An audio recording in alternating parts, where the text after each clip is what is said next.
ایک گاؤں میں غریب نائی رہا کرتا تھا جو ایک درخت کے نیچے کرسی لگا کے لوگوں کی حجامت کرتا۔ مشکل سے گزر بسر ہو رہی تھی۔ اس کے پاس رہنے کو نہ گھر تھا، نہ بیوی تھی، نہ بچے تھے، صرف ایک چادر اور ایک تکیہ اس کی ملکیت تھی۔ جب رات ہوتی تو وہ ایک بند سکول کے باہر چادر بچھاتا، تکیہ رکھتا اور سو جاتا۔ ایک دن صبح کے وقت گاؤں میں سیلاب آ گیا۔ اس کی آنکھ کھلی تو ہر طرف شور و غل تھا۔ وہ اٹھا اور سکول کے ساتھ بنی ٹینکی پر چڑھ گیا، چادر بچھائی، دیوار کے ساتھ تکیہ لگایا اور لیٹ کر لوگوں کو دیکھنے لگا۔ لوگ اپنا سامان، گھر کی قیمتی اشیاء لے کر بھاگ رہے تھے۔ کوئی نقدی لے کر بھاگ رہا ہے، کوئی زیور، کوئی بکریاں، تو کوئی کچھ قیمتی اشیاء لے کر بھاگ رہا ہے۔ اسی دوران ایک شخص بھاگتا آ رہا تھا۔ اس نے سونے کے زیور، پیسے اور کپڑے اٹھا رکھے تھے۔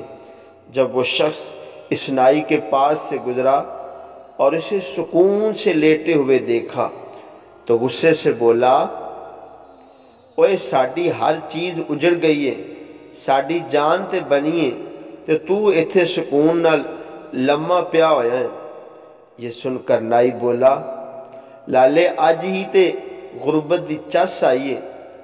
جب میں نے یہ کہانی سنی تو ہنس پڑا، مگر پھر ایک خیال آیا کہ شاید روز محشر کا منظر بھی کچھ ایسا ہی ہوگا، جب تمام انسانوں سے حساب لیا جائے گا۔ ایک طرف غریبوں کا حساب ہو رہا ہوگا، 2 وقت کی روٹی، کپڑا، حقوق اللہ اور حقوق العباد۔ ایک طرف امیروں کا حساب ہو رہا ہوگا، پلازے، دکانیں، فیکٹریاں، گاڑیاں، بنگلے، سونا اور زیورات، ملازم، پیسہ، حلال حرام، عیش و آرام، زکوٰۃ، حقوق اللہ، حقوق العباد۔ اتنی چیزوں کا حساب کتاب دیتے ہوئے پسینے سے شرابور، خوف سے تھر تھر کانپ رہے ہوں گے۔ تب شاید اسی نائی کی طرح غریب ان امیروں کو دیکھ رہے ہوں گے، چہرے پر ایک عجیب سا سکون، اور شاید دل ہی دل میں کہہ رہے ہوں گے، آج ہی تے غربت دی چس آئیے۔ اللہ تعالیٰ سے دعا ہے ہمیں ہر نعمت کا شکر ادا کرنے کی اور اللہ کی رضا کے مطابق استعمال اور تقسیم کرنے کی توفیق عطا فرمائے، آمین۔